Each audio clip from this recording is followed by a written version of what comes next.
So I'm going to be talking about Lewy body disease, but with kind of a focus. Really, I'm interested in presenting not all of the basics that I suspect most of you are quite familiar with, but maybe some of the highlights, some of the sort of more complex elements regarding Lewy body disease as a you know clinical disease, and then talk about some of the research advances, things we've learned in the last 5 years or so, segueing into work that's happening at my institution. So overall, I have an ambitious agenda to cover in the next 45 minutes or so. And so to help navigate through the twists and turns, through the various changes in topics, I just want to give you a sort of a table of contents here at the top. I'm going to start by trying to explain a little bit the difference between Parkinson's and dementia with Lewy bodies. And then I'm going to talk for a while about this new concept of prodromal or pre-dementia with Lewy bodies, and how that differs from what many are used to thinking about, which is mild cognitive impairment due to Alzheimer's disease pathology. I'm going to then segue to talking about the new diagnostic tests for DLB, and then pivot to talking about the overlap between DLB and Alzheimer's disease, because one of the main things, the most important things we've learned in the last decade is just how often they coexist. Next, I will try to say a few words about the role of those new anti-amyloid therapies that you have heard about in the media, the ones that have been developed for Alzheimer's disease. And then finally, spend possibly 10 minutes discussing Lewy body disease research at UNC. So with that in mind, let me get into it. So terminology. People need to come up with better names for things. That is the takeaway from this and the next slide. So the very first thing that people identified over 150 years ago was this condition known as Parkinson's disease. And in the beginning, Parkinson's disease was just a movement disorder.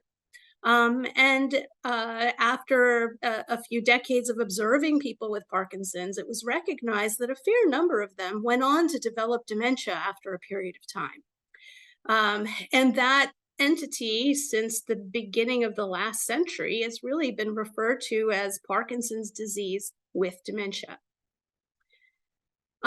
Much more recently, in the 60s, there started to be an emerging understanding that sometimes you can have a condition that looks sort of Parkinsonian, but has significantly greater dementia earlier on. And these individuals, just like Parkinson's patients, showed Lewy bodies when they looked at brain tissue under the microscope. That entity became known as dementia with Lewy bodies. And together, these two clinical syndromes constitute the Lewy body dementias, plural. So to recap, if Parkinsonism shows up first and dementia follows a year or more later, we call that entity Parkinson's disease with dementia. Okay, if the dementia shows up first, and sometime later, it can be a year, it can be less for this one, but if the dementia shows up first and the Parkinsonism second, we call that entity dementia with Lewy bodies. So there are important differences between the two, which I'll highlight in a little bit, but understand that at core, let me hold that thought, put a pin in it. There is now this third clinical entity that is a cousin of this dementia with Lewy bodies, it's essentially what happens to people in that period of time before there's full-blown dementia. So the pre-dementia state, in somebody who is going to have dementia with Lewy bodies down the road, we now call that thing prodromal dementia with Lewy bodies. More about that soon as well. So put a pin in it, to come back to the idea of both Parkinson's disease and Lewy body disease, the thing they have in common is that they are both what are known as synucleinopathies, because they are both associated with and probably caused by a protein that is a normal neuronal protein, which has a normal function inside of nerve cells. It regulates the movement of synaptic vesicles, which is a fancy word for a little package that holds a neurotransmitter, and it helps to regulate the movement of those little packets of neurotransmitter back and forth along the neuron. And it is predominantly involved with dopamine. So that is the specific neurotransmitter, though not the only one that it regulates. So alpha-synuclein as a protein, that's a little schematic diagram in black that you see, was discovered in the early 1990s. And some years later, we learned that it has a relationship to those things that are called Lewy bodies that we see under the light microscope in brain cells. So what is a Lewy body anyway? Why do they call this a disease by the silly name of Lewy body disease? So back in a century or more ago, in the era of mostly male scientists and male doctors, men had a very strong predisposition to name stuff after themselves. And so this neurologist by the name of Frederick Lewy, looking under the light microscope at patients with Parkinson's disease, found that some of those neurons contained these dark globular balls of stuff. And it was pretty consistently there in the people with Parkinson's disease and not there in healthy controls. He then quite correctly associated the presence of these globules with the development of Parkinson's disease. He named them after himself. And it took another 80 years to realize that these balls of stuff were actually, the stuff is alpha-synuclein protein. And it really between, they figured out what alpha-synuclein was in the very early 90s. It took another 8 years or so to realize that Lewy bodies were made up of alpha-synuclein. And that schematic up at the top of my slide shows what happens when alpha-synuclein protein, which is normally in cells, undergoes a change in its characteristics. That change is presumably what leads to a stickiness, a Velcro-like tendency for the individual proteins to stick to themselves, okay? And as they are gluey and stick to themselves, first they form these oligomers. That's just the name given to little short, stubby protein aggregates. They elongate gradually to become fibrils, and then eventually these fibrils, just like tangles of yarn, sort of clump together and ultimately form that entity which can be seen under the light microscope and was named Lewy body. All right.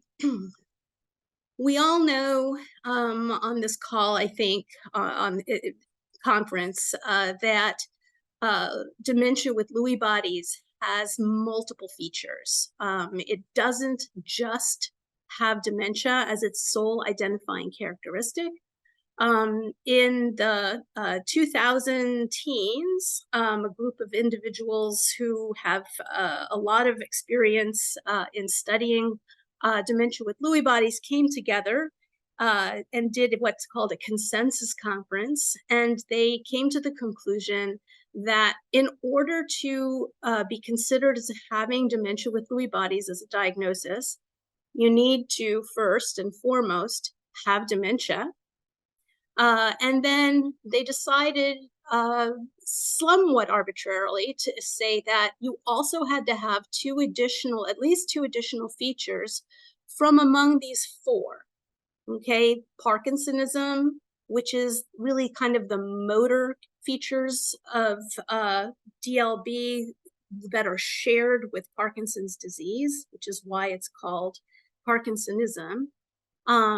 Visual hallucinations, these are characteristically of people or animals rather than unformed blobs of color, say. Cognitive fluctuations, which are episodes of intensely increased confusion or significantly increased sleepiness, haphazardly, periodically during the day. And REM sleep behavior disorder, that's the acting out of dreams that occurs in many individuals with both Parkinson's and dementia with Lewy bodies. So 2 out of the 4 plus dementia buys you a diagnosis of DLB. And just for those who might be wondering, dementia is defined as a decline from baseline cognitive ability that is bad enough, severe enough to impair your routine daily activities. So, right, you don't think well enough anymore to balance your checkbook or to work at the job you held before or to be able to drive safely on the highway as you were used to. And it's important to note that dementia requires more than just memory loss. And this is especially important when we consider dementia with Lewy bodies, in which at least some folks with DLB really don't have a whole lot of memory loss at all, okay? So dementia needs more than memory loss, and it can exist even with normal memory function. Okay.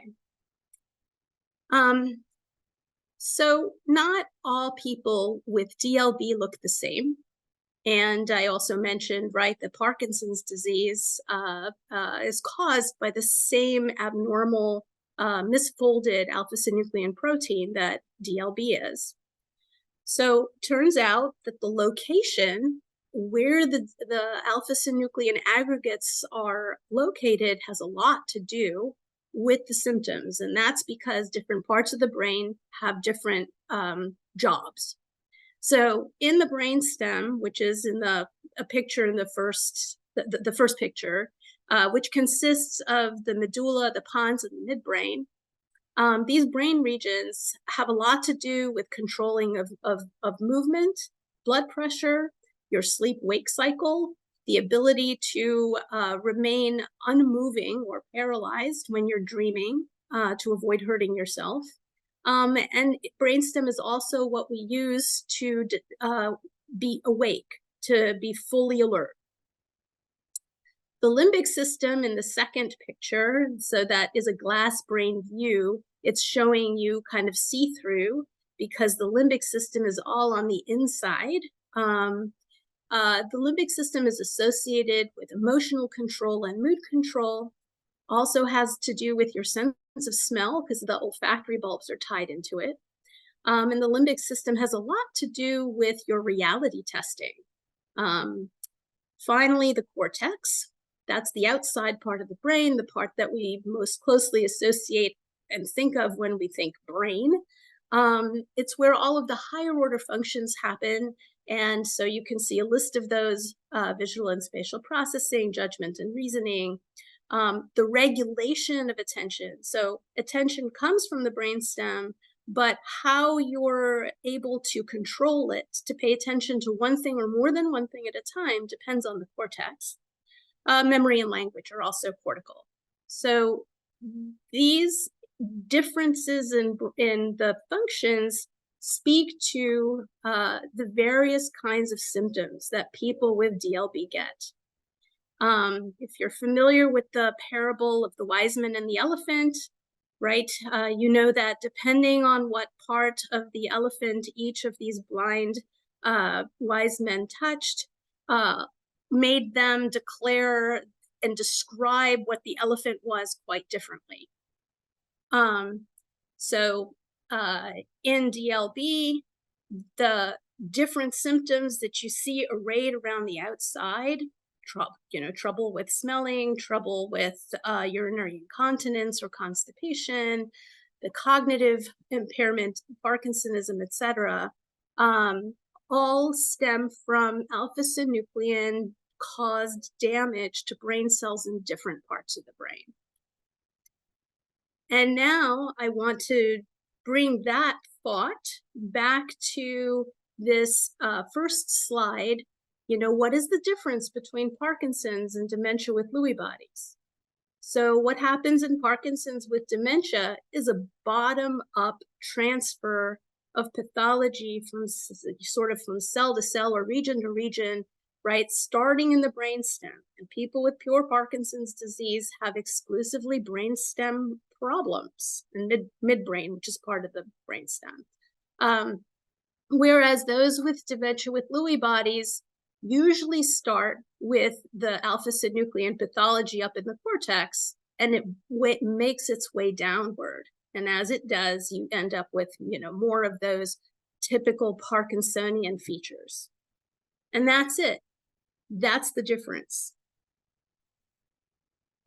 I've included this slide. Many of you are familiar with probably this entire array of symptoms, but just in case you were wondering whether something that you or a family member with DLB has is whether it's due to DLB or not, this is a not fully complete list of the various types of symptoms that people could have along the way.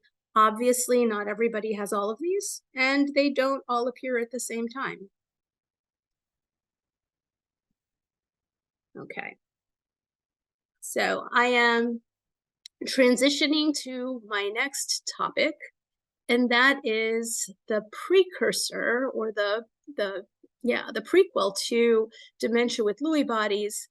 In some, though not everyone, there is a stage in which they have just a mild cognitive impairment.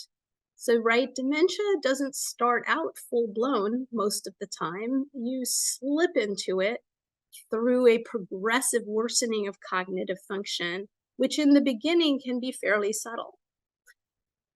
The difference between dementia and mild cognitive impairment of any type is that you're still able to do all of your customary daily activities, including work if you're still employed. Okay, that's sort of the distinguishing feature. In MCI, and I'm going to start saying MCI if it's okay instead of mild cognitive impairment. In MCI, that is the frontal subcortical type. This is the type that people with DLB get. The biggest hallmark, the number one problem, is trouble with organizing, multitasking, and prioritizing. So this is that frontal cortical component that is so important to also using judgment and reasoning. People with DLB do get memory trouble. The memory trouble looks a little different from that of Alzheimer's disease usually. It is primarily from inattention and disorganized thinking. Okay, so lots of these tip of the tongue lapses where you know you've forgotten something, unlike in Alzheimer's where you don't realize that you've forgotten it. And often that thing will be remembered later spontaneously. Another hallmark of this type of MCI is slowed processing speed. And as I've mentioned previously, this idea of cognitive fluctuations often, but not always, shows up in the earlier stages, and is really defined as this very significant difference between good days and bad days, or having periodic episodes of greater confusion.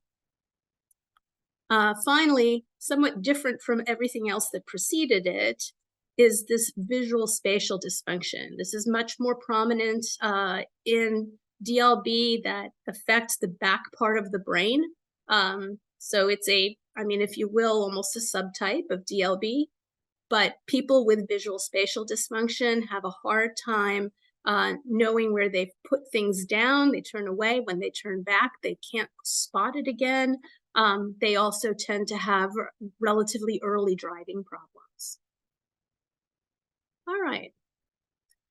So what I did just now is describe the most common of the prodromal forms of dementia with Lewy bodies. So prodromal means, that's this precursor, or on the way but not yet there form of DLB. That is the MCI onset. And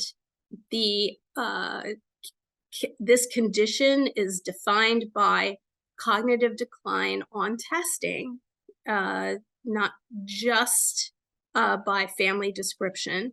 Typically, the earliest features are going to be this attention executive stuff or visual spatial problems, along with minimally affected functional capacity.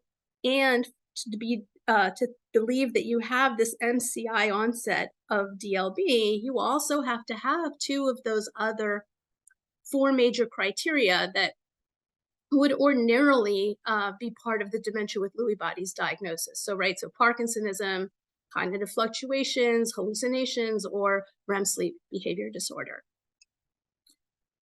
This is pretty well established by now, and more widely recognized than the other two forms of prodromal DLB.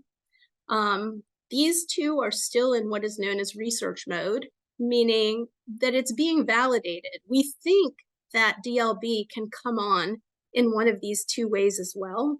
And we suspect that this represents a form of DLB in which it's the limbic system that is affected first, before the cortex. So in the psychiatric onset, you see a late life onset of a major depressive disorder, or a late onset psychosis, hallucinations and believing that those hallucinations are real. You can also develop this prodromal DLB from a bout of rapidly progressive severe apathy, a form of severe apathy known as catatonia, in which people kind of stop responding. They don't talk, they don't get up out of the chair, they don't do anything. Sometimes they stop eating even. And then the fourth presentation in this psychiatric onset category is psychotic anxiety. So anxiety that is so severe that it's irrational and cannot be reasoned with. Whatever the fears are, they become so astronomically significant that the person is constantly in a panic. So these together collectively, psychiatric onset, and they definitely, especially the late life major depression, can be pretty hard to distinguish from other causes and forms of late life depression, because that can happen certainly without it being due to DLB. So the last form of prodromal DLB is the delirium onset. Delirium in the setting of a hospitalization happens from time to time. It's not that unusual, but delirium that's triggered by a relatively minor illness, and that recurs in subsequent years if there's other minor illnesses that seem to provoke it. That is a concern or a red flag, and it is now recommended that these individuals, that a doctor look carefully for other features that might suggest DLB, like, REM sleep behavior disorder, etc. So stay tuned. But for now, it seems as though DLB can show up in many different ways. Okay. My next topic is these new diagnostic methods. The first, and what's important to know about these two methods compared to all of the diagnostic methods that have come before, is that these methods specifically identify alpha-synuclein. So everything that came before, PET scans and DAT scans and heart studies and sleep studies, those were all looking at byproducts of Parkinson's or Lewy body disease. These tests look directly for the alpha-synuclein. So the first is with a skin biopsy. This test is covered by Medicare right now, and I've been doing it quite often for the last year and a half since it became available. You take a very small skin sample using what looks like the eraser head of a pencil, but it's a tool, and you push it into the skin after it's been numbed up, and take a very small specimen from 3 places: the neck, the upper calf, and the ankle, send it off to the CND Life Sciences lab, and they will send back a nice report telling me if they can see abnormal alpha-synuclein in the skin nerve fibers. They use a technique called Imunofluorescence, which, suffice to say, it means that one end of a molecule identifies alpha-synuclein directly, specifically, and the other end of it glows. All right. The second way of testing is not yet covered by Medicare, unfortunately, so it cannot be ordered clinically yet. We anticipate that in the next 6 to 9 months, CMS will make a determination about it. It is done by looking at spinal fluid. So in order to look at spinal fluid, you have to undergo a lumbar puncture, also known as a spinal tap. And this schematic diagram shows how it's done. You take a specimen from the person, their spinal fluid, which may or may not contain these abnormal alpha-synuclein proteins, and you throw it into a container mixed together with regular, normal, healthy alpha-synuclein. And this type of an immunofluorescent molecule called thioflavin T that only fluoresces when it attaches to a long protein fiber. You then mix these 3 things together and periodically shake them and warm them and shake them and warm them. And because the abnormal alpha-synuclein is sticky, it will eventually convert the healthy, normal alpha-synuclein protein into more sticky stuff. And when you make those fibrils long enough, that thioflavin T dye will attach, and you can measure how much immunofluorescence there is in the test tube. So these are the 2 methods, and they are now being widely utilized. The spinal fluid test more so on the research side still, skin biopsy clinically. My next topic is this idea that Lewy body disease and Alzheimer's disease are often seen together in the same individual. In autopsy studies, between 1/3 and 1/2 of those with Alzheimer's disease, clinically diagnosed Alzheimer's, showed at least some Lewy body pathology, and up to 50% of individuals with Lewy body disease have at least some Alzheimer's pathology. And unfortunately, as you might predict, mixed disease patients have more severe disease and shorter survival. This is a diagram a chart of a number of different sort of combinations of Lewy body pathology and Alzheimer's pathology. So that red line, the very top one, is somebody that has low amounts of both synuclein and tau. The purple is both high tau and high synuclein. The ones in between are intermediate. And what this chart shows is how rapidly the dementia progresses, how quickly you get worse over time. And again, you can see that individuals that have high amounts of both do significantly worse, progress significantly more rapidly. For contrast, pure Alzheimer's disease is that black line, which is the second from the top. So that's somebody with just Alzheimer's, no Lewy body pathology. I'm going to mention briefly a recent project that was a survey sent out to all of the patient and family members of the Lewy Body Disease Association, asking what's important to you. There were almost 100 responders, and the responses were sort of collated, and some conclusions come to. People with Lewy body disease, so patients, were most interested in understanding what was happening to them. Understandably, that's pathophysiology. And they said that the motor symptoms were what bothered them the most. Caregivers were more interested in risk factors, what might cause this to happen down the road. And they were more interested in symptomatic therapies rather than in those treatments that just slow down disease progression.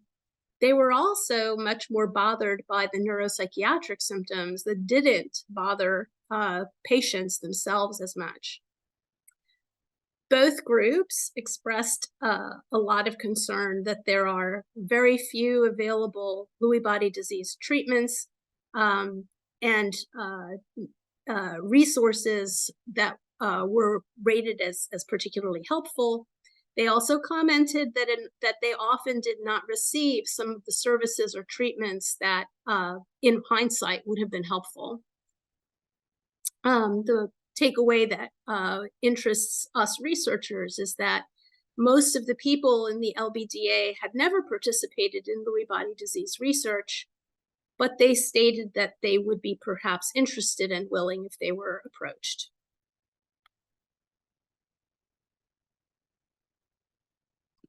A few comments, because I get this question a lot, and it is particularly important and relevant in light of what I just showed you a few minutes ago, which is that up to half of individuals with DLB have coexisting Alzheimer's pathology.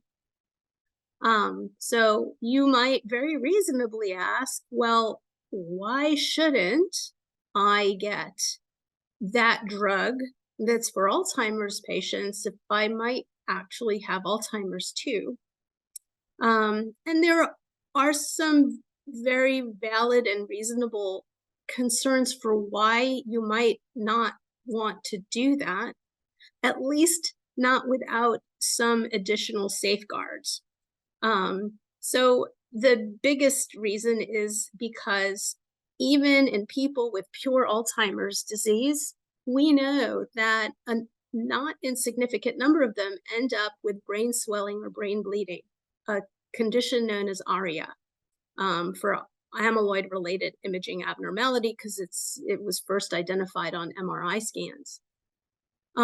So because this drug hasn't been tested in people with alpha-synuclein pathology, we don't know whether removing amyloid in the brain of somebody who also has alpha-synuclein pathology, does it increase the likelihood of that brain swelling or brain bleeding or not?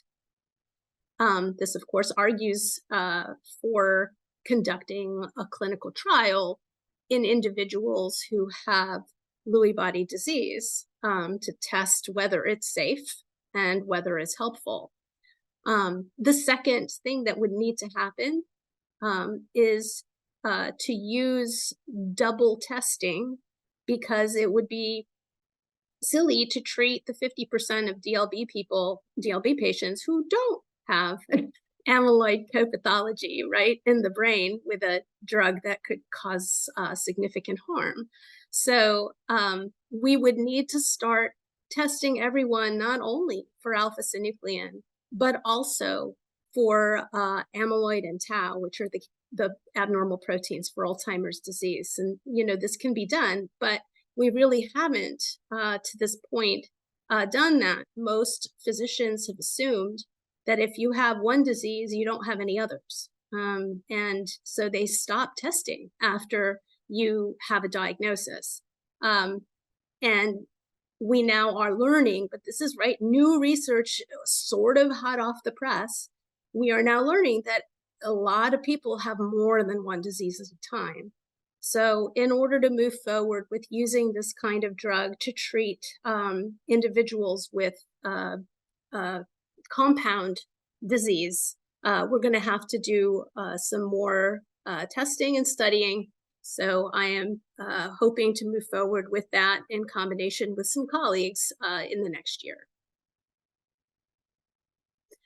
So with that, I think is a good segue to the last part of my talk. I have, unfortunately, not quite as much time as I would have liked to cover this, but we should be okay. So what's happening at UNC with DLB care and research? I'm going to highlight a few things.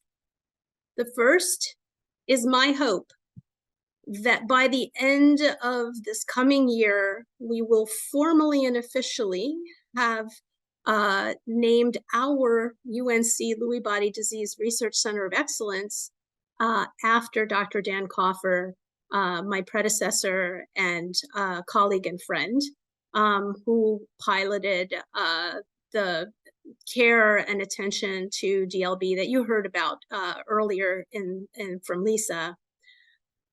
So our RCOE, thank you for the hands, yeah, has many different facets. We do clinical care and evaluation. We manage individuals in a multidisciplinary fashion.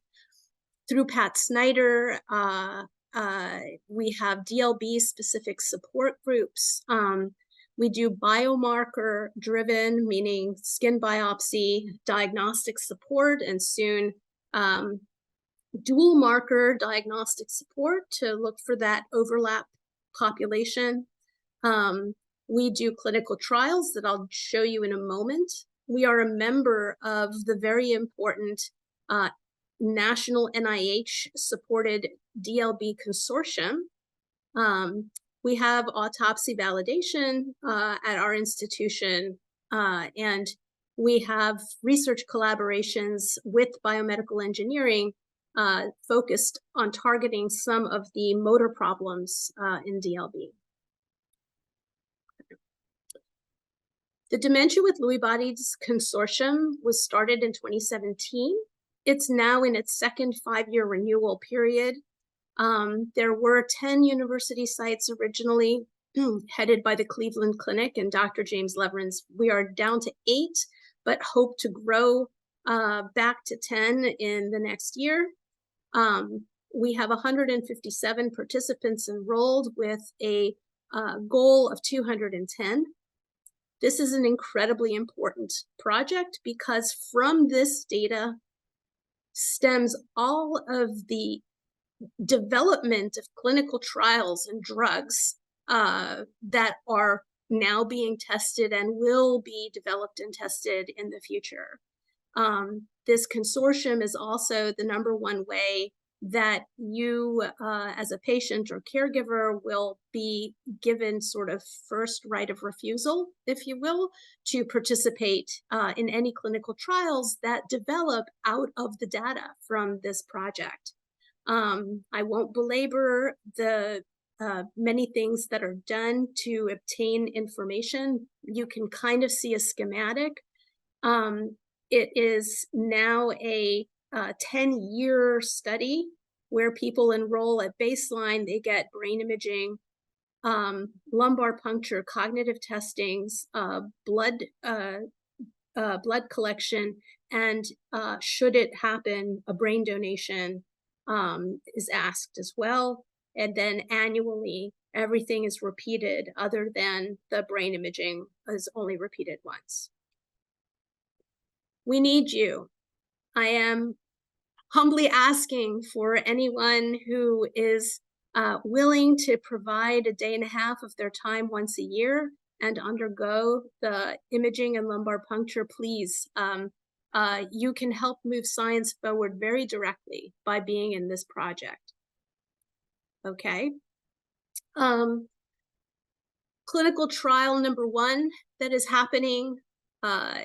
This is a next step clinical trial of neflamapimod, a tongue twister of a chemical. The previous study with this compound was successful. It was called Ascend-LB, and it showed that over 16 weeks, so 4 months, individuals who were given neflamapimod compared to placebo had significantly less worsening on their dementia, clinical dementia rating scale. At 8 weeks, they were actually improved. Unfortunately, by 16 weeks, that full-on improvement had gone away, but they were still much less impaired than the placebo group. Based on this data, the FDA granted fast track status to this drug and is funding the Followon Trial, which we're doing at UNC right now with a goal enrollment of 160 participants. We're one of 33 sites, and in order to participate, you need to be 55 or over. You can't be very impaired yet, so the clinical dementia rating has to be either 0.5 or 1. That translates to either the MCI stage or a mild dementia stage.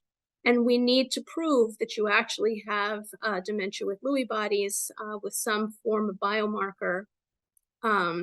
And importantly, this study will not allow individuals that have Alzheimer's co-pathology. So you do get a blood test done to look for phospho-tau. If it's too high, we can't bring you into this trial. There is likely going to be a next trial in which they do take people with co-pathology, but that isn't yet. The other clinical trial we have underway is of this sigma-2 receptor modulator. This is the first time this drug has been tested in a larger group of individuals. And unlike that other drug, the neflamapimod, there is already data to suggest that the sigma-2 receptor affects both alpha-synuclein and beta-amyloid in neurons, which means that it may very well have even more of an effect in people with dual disease than in those with pure dementia with Lewy bodies. So this is the name of this study is Shimmer, because every study seems to have a silly a pet name. So the Shimmer study will enroll 120 participants. You have to be over 50. There are only 28 rather than 33 sites nationwide. And the cognitive impairment is much more generous. A mini mental state exam score of 18 corresponds to almost a moderate stage of dementia. Bad mild or mild moderate, if you will. This study does require lumbar puncture as well as MRI. For all three of these projects, and this is my last slide, all three of these projects, the person to contact if you're interested is Dr. John Cherian. He is the study coordinator, and you can see both his email and his phone number there on the screen. And I will also put it into the chat for you to be able to reach him. And with that, I'm so happy I had an opportunity to speak with you. I know I am over my time, so I'm going to stop sharing and give the next person a turn. Thank you.